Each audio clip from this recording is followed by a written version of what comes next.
There are certain people in this world who remind us what it means to be truly human. Keanu Reeves is one of those rare souls.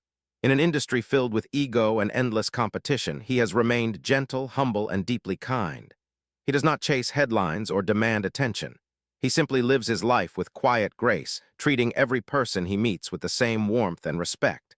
That is why Keanu Reeves inspires me. He has faced unimaginable loss in his life. He lost his best friend to an overdose. He lost the love of his life and their unborn child in a tragedy that would break most people. Yet he never became bitter. He never let the pain turn him cold. Instead, he chose kindness. He chose to keep showing up for others even when life gave him every reason to walk away. Keanu reminds us that fame does not have to change who you are. Success does not have to make you forget where you came from. And no matter how busy life gets, the people who love us should never become an afterthought. This is a story about a moment when Keanu Reeves proved all of that to be true.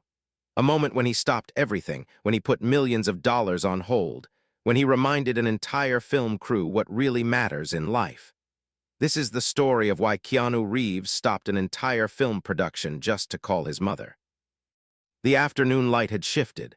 It was the kind of change that most people would never notice, a softening of shadows across the massive soundstage, a quieting of the air that felt almost like the world was holding its breath. Keanu stood near his mark, dressed in full tactical gear, his body still and ready for the scene that had taken 3 weeks to prepare. But something inside him felt different. There was a heaviness he could not explain, a pull in his chest that had nothing to do with the cameras or the crew or the millions of dollars riding on this single shot. He breathed slowly, trying to focus, but his thoughts kept drifting somewhere far away. The soundstage was enormous, stretching out like a small city of lights and cables and carefully constructed sets. Over 200 crew members moved with purpose, adjusting equipment, checking angles, whispering last-minute instructions into their headsets. The energy was intense. Everyone knew this was the climactic scene, the moment the entire film had been building toward. Explosions had been choreographed down to the second. Stunt coordinators had rehearsed every movement. The director, a man named Marcus Webb, stood behind the monitors with his arms crossed, his reputation for perfectionism well known throughout Hollywood. Marcus called for final positions. The set fell into a focused silence. Keanu took his place, feeling the weight of the prop weapon in his hands, the heat of the studio lights against his skin. This was what he had trained for. This was the moment, yet something still whispered at the edges of his mind, something he could not quite name. The assistant director raised his hand. The cameras began to roll. Marcus leaned forward, his eyes locked on the monitors, and called out the word that would set everything in motion. Action. But Keanu did not move. For a long moment, nothing happened. The crew exchanged confused glances. The cameras kept rolling, capturing nothing but stillness. Keanu's hand slowly moved toward his pocket where his phone had vibrated silently against his leg. He had felt it just as the word action had been called, a small buzz that most people would ignore in such a critical moment. But Keanu could not ignore it. Something in his gut told him not to. He pulled out the phone and glanced at the screen. It was a text message from his sister, short and simple, yet heavy with meaning that only family would understand. The message read, "Mom has been asking about the old photo. She seems different today. Call when you can." Keanu read those words twice. His chest tightened. The noise of the set seemed to fade into the background as his mind traveled somewhere far from the cameras and the lights and the waiting crew. He knew what his sister meant by different. He had noticed it too in recent months, the way his mother's voice sometimes wandered during their phone calls, the way she occasionally paused as if trying to remember something just out of reach. The signs had been small, easy to dismiss as simply getting older, but deep down Keanu had felt the truth settling in like a slow tide. Marcus called out again, louder this time, his voice sharp with impatience. "Keanu, we are rolling." The words cut through the silence, but they did not reach Keanu the way they should have. He was somewhere else now, standing in a memory from decades ago, seeing his mother's face as she stayed up late sewing costumes for him when he was just a boy. He remembered the way she laughed, the way her hands moved so quickly with needle and thread, the way she made him believe that even an unfinished cape could help him fly. Keanu stepped away from his mark. The set erupted in whispers. Crew members looked at each other with wide eyes, unsure of what was happening. No one had ever seen Keanu Reeves walk away from a scene. He was known for his professionalism, for doing his own stunts, for never causing problems on set. This was completely out of character. Marcus stormed toward him, his face flushed with frustration. "Keanu, what are you doing? We have been preparing this shot for 3 weeks.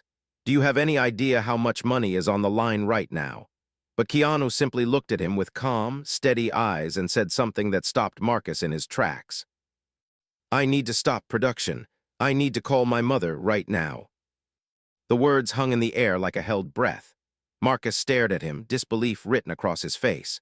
Around them, the crew had gone completely silent. The studio executives watching from the monitor room stood frozen, already calculating the cost of every passing second. But Keanu did not wait for permission.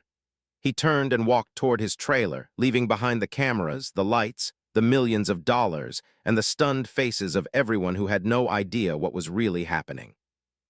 Inside his trailer, Keanu sat down slowly. The door closed behind him, shutting out the chaos of the set. He held his phone in both hands, staring at his sister's message one more time. His heart was beating faster now, not from fear, but from the weight of something he had been carrying for longer than he wanted to admit. There were words he had never said, conversations he had kept putting off, moments he had promised himself he would get to someday. But someday had a way of slipping through your fingers when you were not paying attention. He dialed his mother's number. The phone began to ring. Outside, the production had come to a complete stop. The clock was ticking, and Keanu Reeves sat alone in the quiet, waiting for the voice of the woman who had given him everything, hoping she would still remember who he was. The phone rang once, then twice, then 3 times.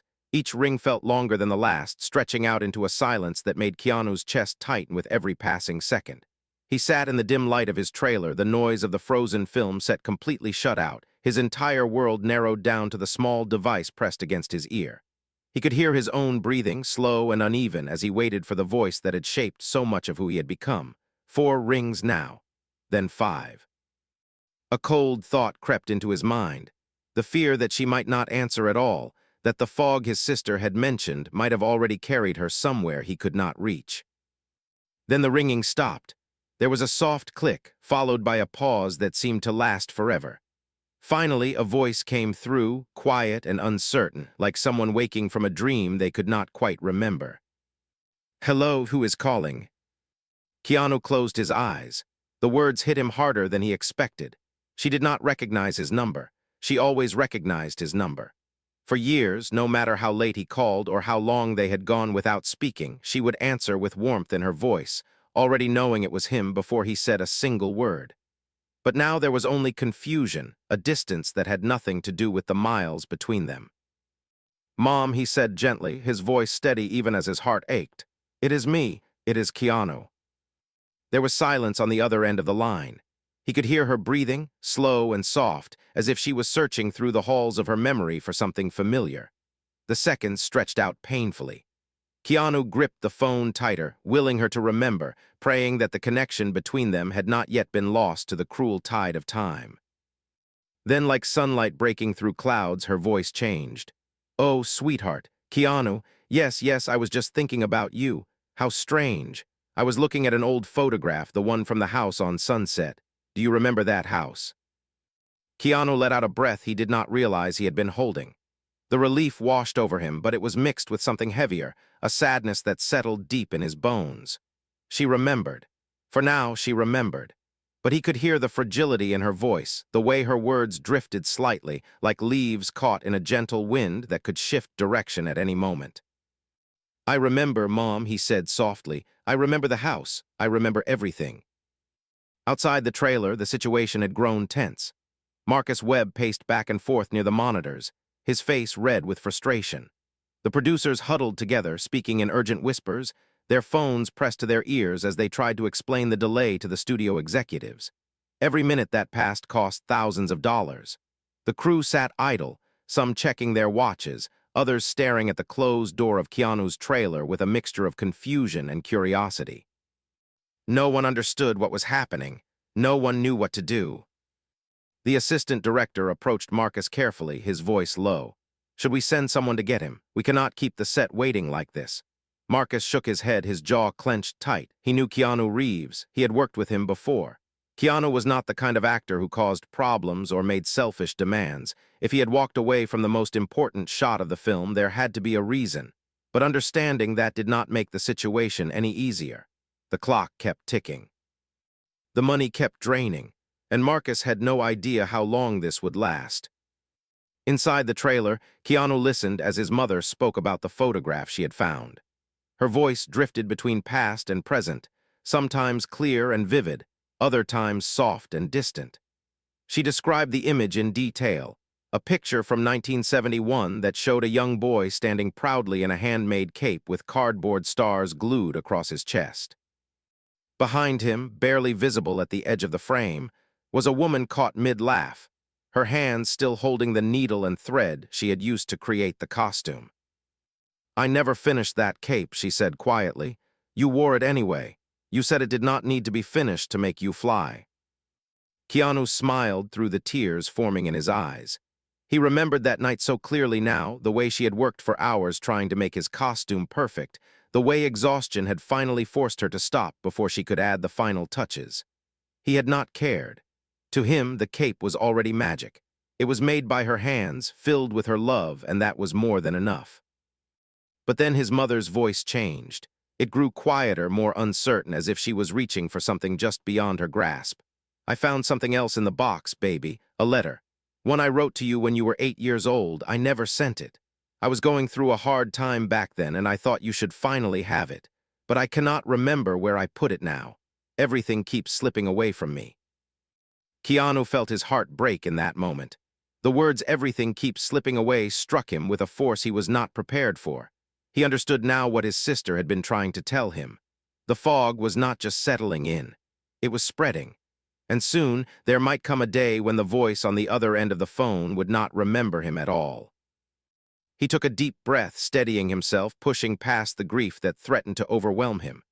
"Mom, listen to me," he said, his voice calm and full of love. "I do not need the letter. Whatever was in it, whatever you wanted to say to me all those years ago, I want to hear it from you. Right now, not written on paper, not someday when we have more time. Now, tell me." There was a long pause. Keanu could hear her breathing, could almost feel her searching through decades of memories, trying to find the words she had locked away so long ago. The silence stretched out between them, filled with the weight of everything that had been left unsaid, every moment that had slipped by unnoticed, every chance they had missed to simply be together. Then, slowly, his mother began to speak, but what she said was not what Keanu expected. It was not about the letter at all. It was something far more painful, far more honest, and it would change the way he saw his entire childhood forever. The words came slowly at first, like water finding its way through cracks in old stone. Patricia's voice trembled as she spoke, carrying the weight of secrets she had held inside for decades. Keanu sat frozen in his trailer, the phone pressed tightly against his ear, his breath caught somewhere between his chest and his throat. Outside, the world continued to move. Cameras sat idle, crew members whispered in confusion, and millions of dollars slipped away with each passing minute. But inside that small, quiet space, time had stopped completely. There was only his mother's voice, fragile and honest, finally saying the things she had never found the courage to say before. "I was not a good mother," she began, her words heavy with regret. "I know you think I tried my best, and maybe I did in some ways, but there is so much you do not know. So much I kept hidden because I was too ashamed to tell you the truth." Keanu wanted to stop her, wanted to tell her that none of it mattered, that he loved her regardless of whatever she was about to say. But something held him back. He could hear in her voice that she needed this. She needed to finally release the burden she had been carrying for so long. So he stayed silent and let her continue. "When you were young," she said, "I was lost. I did not know who I was or what I wanted from life. I worked those long nights making costumes for rock stars and celebrities because it made me feel like I was somebody. But the truth is, I was running away. Every late night at the studio, every concert I traveled to, every time I was not there for you, it was because I did not know how to be still. I did not know how to just be your mother." Keanu closed his eyes. The memories of his childhood flooded back, but they looked different now, colored by this new understanding. He remembered the empty apartment, the babysitters who came and went, the school plays where he searched the audience for her face and found only strangers. He had always told himself that she was working hard to provide for them, that her absence was a sacrifice she made out of love, and maybe part of that was true. But now he was hearing the other side of the story, the part she had never shared. There were nights when I could have come home, Patricia continued, her voice cracking. Nights when the work was done, but I stayed away anyway. I would sit in my car outside our apartment, watching the lights in your window, and I could not bring myself to walk through the door. I was so afraid that you would look at me and see the truth, that you would see that I had no idea what I was doing, that I was failing you every single day. Keanu felt tears streaming down his face now, but he did not wipe them away. He let them fall, let the grief and the love and the pain all mix together in a way he had never allowed before. His mother was not just telling him about her past. She was giving him a piece of herself that she had kept locked away in shame, trusting him with her deepest regrets. "The letter I wrote you," she said, "was an apology. I wrote it on your 8th birthday, the one I missed because I was in another city working on a concert that did not even matter. I sat in a hotel room that night and wrote page after page, telling you how sorry I was, promising that I would do better, that I would be there for you from that moment on. But when I came home and saw your face, saw how you had already forgiven me without me even asking, I could not give it to you. I felt like I did not deserve your forgiveness, so I hid the letter and pretended it did not exist." Keanu's hands were shaking now. He thought about that birthday, the one she was describing. He remembered waiting by the window, watching for her car, holding on to hope long after the candles on his cake had melted down to nothing. When she finally came home the next day, he had run into her arms without hesitation. He never asked for an apology. He never demanded an explanation. He was just happy she was back. "Mom," he said, his voice barely above a whisper, "you need to know something." But Patricia kept talking, as if she could not stop now that she had started, as if the words had been building pressure for so long that they needed to escape all at once. "I watched your movies over the years," she said.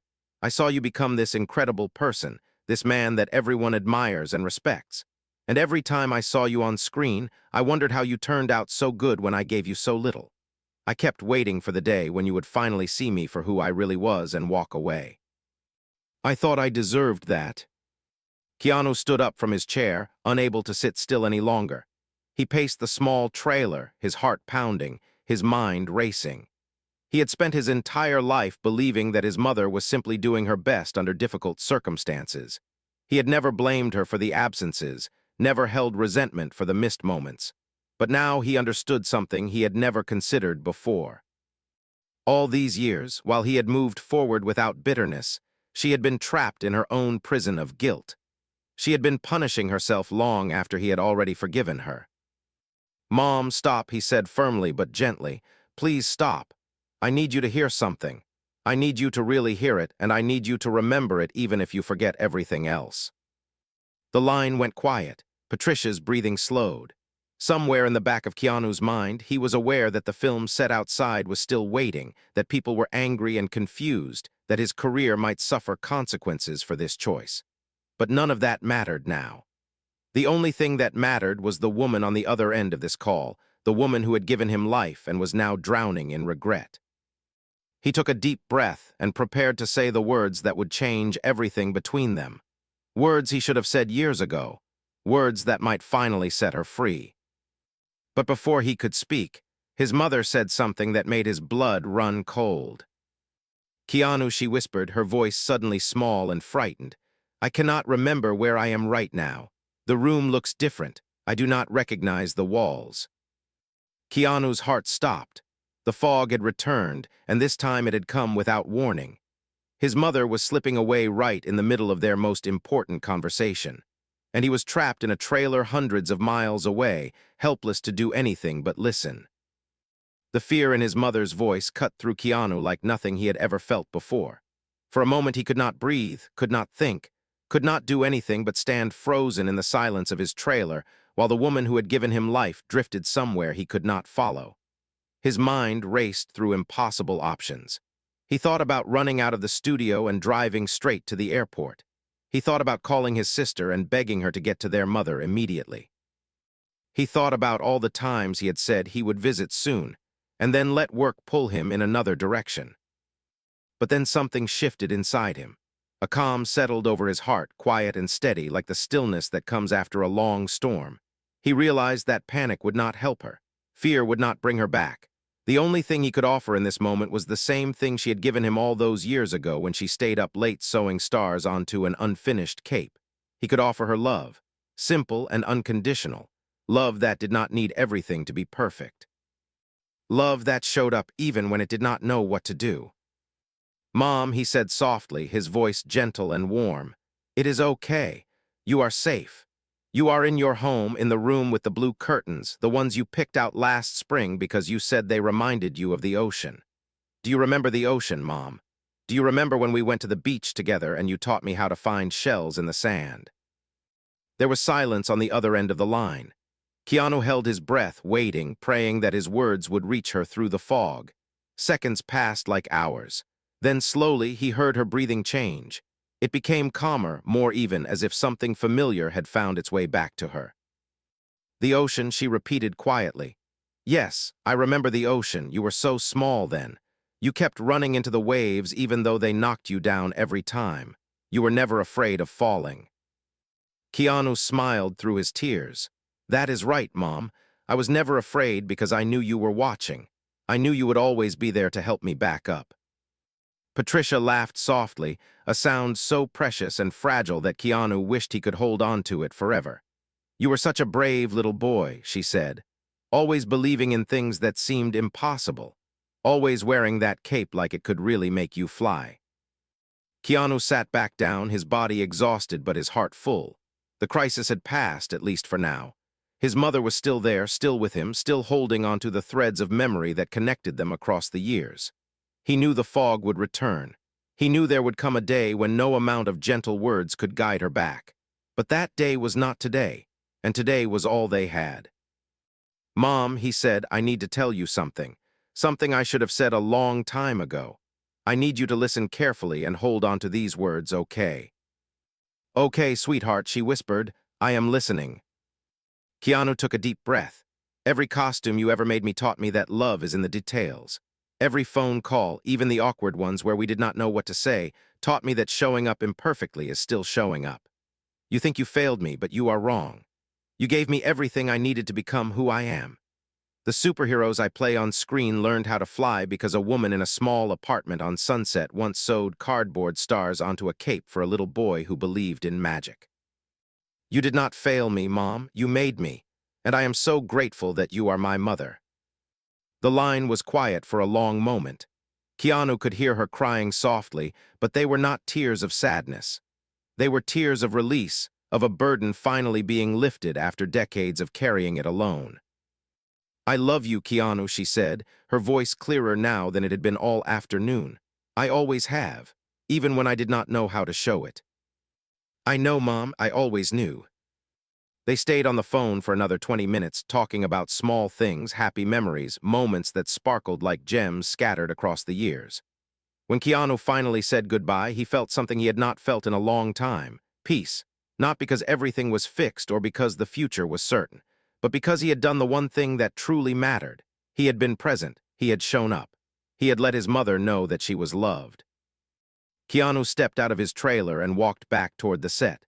The crew had been waiting for over 2 hours. The studio had lost more than $100,000. Marcus stood near the monitors, his face tight with frustration, ready to unleash his anger the moment Keanu appeared. But when he saw Keanu's face, something stopped him. There was a calmness in Keanu's eyes, a quiet strength that made Marcus pause. Keanu walked directly to him and spoke in a voice loud enough for everyone to hear. "My mother is starting to forget who she is. Today, for a little while, she remembered who she wanted to be. I needed to be there for that. I will cover the cost of the delay myself. I am sorry for the inconvenience, but I am not sorry for my choice." The set went completely silent. Marcus stared at him, his anger dissolving into something else, something that looked almost like recognition. Around them, crew members exchanged glances, their frustration fading as the weight of Keanu's words settled over the soundstage. Then Keanu did something unexpected. He turned to address the entire crew, over 200 people who had been waiting in confusion and frustration, and he spoke from his heart. I know today cost us time and money. I know some of you are upset, and I understand. But I learned something today that I want to share with all of you. The people who gave us life will not always remember giving it. The people who raised us will not be here forever. And someday, maybe sooner than we think, we will wish we had one more phone call, one more conversation, one more chance to say the things we keep putting off. Do not wait for that day to come. Call them. Not tomorrow. Not next week. Today, tell them what you are too busy to say. Tell them while they can still hear you. The silence that followed was heavy with emotion. Keanu saw tears in the eyes of crew members he had never spoken to before. He saw people reaching for their phones, stepping away from the set to make calls they had been avoiding for months or even years. That night, over 50 crew members called their parents. The cinematographer, a man who had not spoken to his father in 6 years over a disagreement neither of them could fully remember, finally made peace. A young production assistant recorded a video message for her grandmother in Mexico, telling her all the things she had always been too shy to say. And Marcus, the director known for his temper and his impossible standards, quietly stepped away from the monitors and called his own mother. He had not visited her in 8 months. He told her he loved her. She cried. 6 months later, the film premiered at a packed theater in Los Angeles. It was a critical and commercial success, but that is not what people remembered most about that night. What they remembered was the dedication that appeared on screen before the credits rolled. For Patricia Taylor, who taught me that a cape does not need to be finished to help someone fly. Thank you for the stars, Mom. Love, Kay. Patricia watched the premiere from her living room, surrounded by family. The fog came and went these days, some moments clear as crystal, others lost in a haze she could not control. She did not fully understand everything happening on the screen. The explosions confused her. The plot slipped away from her grasp. But when the dedication appeared, she smiled. It was a clear, bright, knowing smile that broke through the fog like sunlight through clouds. "That is my boy," she said softly. "He always believed in magic." This story teaches us something we often forget in the rush of daily life. Success is not measured by the projects we complete or the money we earn. It is measured by the moments we refuse to miss, the phone calls we choose to make, the words we finally say to the people who matter most. We live in a world that tells us to keep moving, to stay productive, to never slow down. But the truth is, time does not wait for us to be ready. The people we love are not guaranteed to be here tomorrow, and the things we keep meaning to say have a way of staying unsaid until it is too late. Keanu Reeves stopped a multi-million-dollar production because he understood something that many of us forget. There is nothing more important than letting the people who shaped us know that they mattered. Not their mistakes, not their failures, not the times they fell short of their own expectations. What matters is that they tried. What matters is that they loved us the best way they knew how. So today, after you finish watching this story, I want you to do something. Pick up your phone. Call someone who needs to hear your voice. Tell them you love them. Tell them they mattered. Tell them that even if they feel like they failed, they did not. Because love that shows up imperfectly is still love. And sometimes an unfinished cape is all we need to learn how to fly.